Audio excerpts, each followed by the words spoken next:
Good morning, friends. Welcome to Wake Up in the Word. Thanks for joining me today. Grab a cup of coffee, your Bible, go to Matthew chapter 10.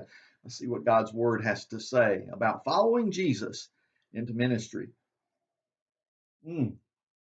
As we're getting there, I want to do something I don't normally do on these particular uh, YouTube and Rumble versions of my videos because we're setting these up to use for small groups. But I do want to say that we're recording this on April the 16th, 2021. And we've just had the news of that mass shooting at the FedEx facility there in Indianapolis, Indiana. So please pray for those folks and minister as you can if you're in that area to those hurting people. Last we heard, some 8 people have been shot. The gunman took his own life. Don't have many more details, but be much in prayer for the folks in Indianapolis. Secondly, for folks at an American military base, keep them in your prayers there in Iraq that suffered a drone strike, an attack from Iran. It's one of many that have been happening here lately. They've had more attacks in Saudi Arabia from the Iranian-backed Houthis. It just keeps going on and on. At the same time, they're sitting down at the table with us in Vienna, begging us to remove sanctions and jump back into that JCPOA agreement. Israel, seeing them constantly enriching uranium, getting ready to be able to make the nuclear weapons they've been promising for so long, apparently is behind a cyber attack. They've not claimed responsibility, but most folks think it's Israel that shut down one of their facilities for a while. It's just a mess in the Middle East. The world is in a mess.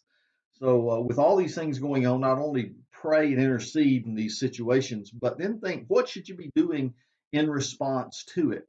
Sitting home, wringing your hands and worrying. Oh, no, no, no. I think Jesus wants you to hit the road.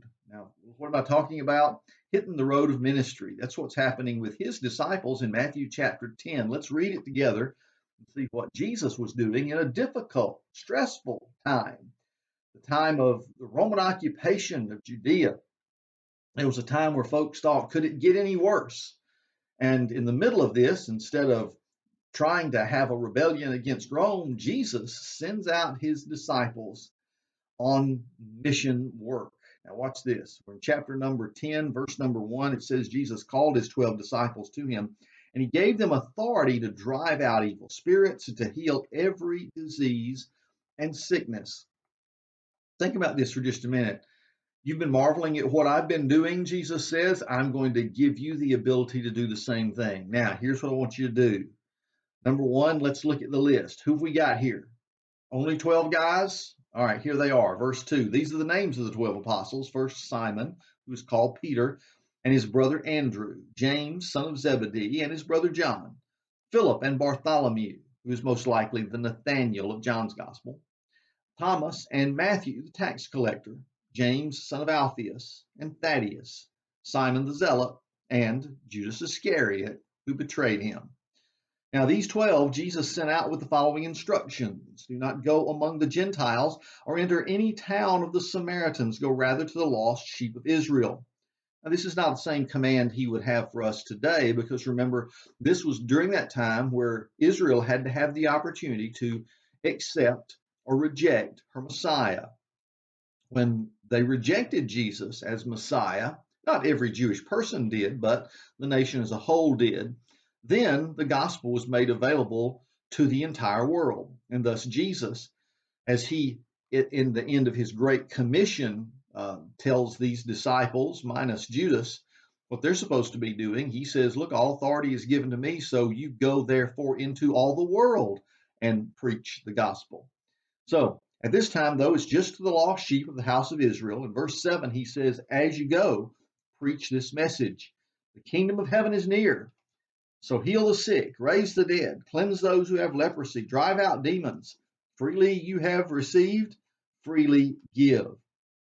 Now, we don't see the disciples having a ministry of the magnitude of Jesus, but he was giving them this opportunity.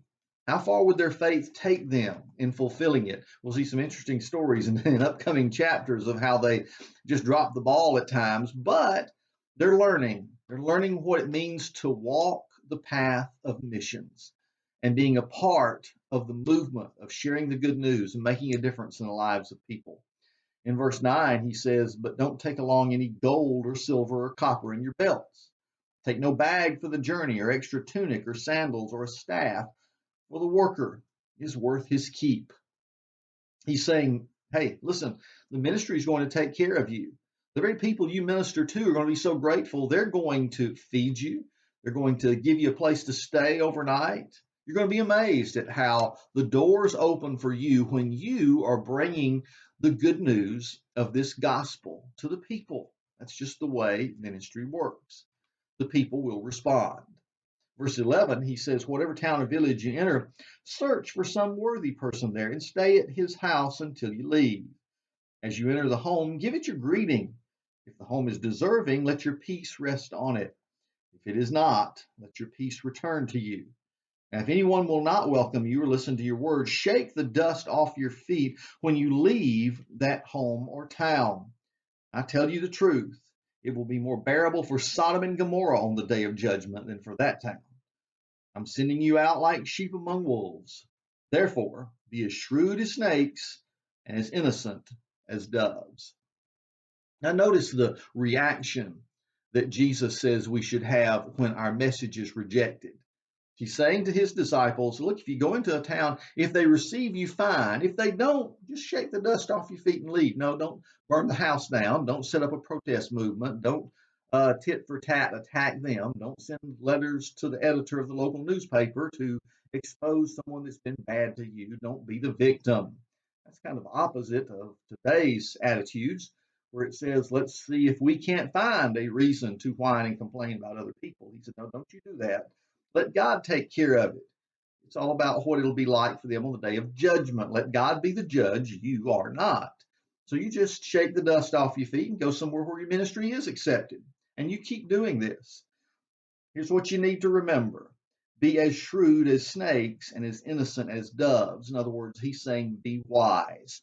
Don't you harm anyone. Don't try to shake things up. You know, some of us are just like the bull in the china shop picture when it comes to even ministry. It's not just like in business and finance that some people like to do these things. They love to just come in and upset the apple carts everywhere they go. Jesus said, that's not what I want you to do. I want you to be wise. I want you to be harmless. I want you to make sure no one can legitimately make any claims that you've done something wrong. Now, they will attack you. And in coming verses next week, we're going to look at some warnings Jesus laid out for his disciples that are prophetic about what's going to happen to us even in these days. So we'll get to that next week on Wake Up in the Word. But for right now, understand that Jesus is saying to his disciples, go out and minister. Is that a call that rings to us today? Well, there's one of two things you can do. In seeing the turmoil in the world, our neighborhoods, our schools, our communities, you can either wring your hands and say, oh, woe is me, isn't it terrible at the bad things that are happening? Or you can say, I'm putting on my shoes, my gospel shoes. Blessed are the feet of those who share the good news. And I'm going to get out and be a part of making a difference for Christ in the world. I'm going to be the hands and the feet of Jesus in this day and age until he comes. And I'm going to make myself available. So, friends, that's what today is all about. Have you made yourself available to be a part of the mission, the ministry? And I'm not saying you have to go apply to some mission agency to be a missionary on. I mean, you might want to do that if that's your calling. But every one of us has got a mission. Every one of us is a missionary on a field for Jesus. And as you look around, like we look around in our tiny little community of Winsboro, South Carolina, I find more than I'll ever be able to accomplish and more than I can ever do. There's always something there. There's always some way that you can put some of your pent up energy into blessing others. Even if you've gotten to the point where your physical body no longer allows you to do some of the things you used to be able to do, you can do things as simple as praying for folks, sending cards or letters, getting on the phone and blessing people, or connecting people in any way possible, being a part of good fellowship with others. So there's always a ministry as long as you have the ability to breathe. So friends, let's be a part of the crew. We had their 12 names here today, those 12 original apostles. That was just the beginning. Jesus has been busy since then commissioning millions to be his followers, the kind of folks that'll make a difference in their world. I hope you have already joined up and you're ready to go out this week being shrewd as snakes, innocent as doves, but carrying the good news of the gospel wherever you go. Thanks for being with me this morning. Don't forget tomorrow, the biblical perspective. Then Sunday, we'll be publishing a message as most churches are these days, but get somewhere and worship live and in person if at all you can. And we'll see you next Monday right here as we wake up in the Word. God bless you.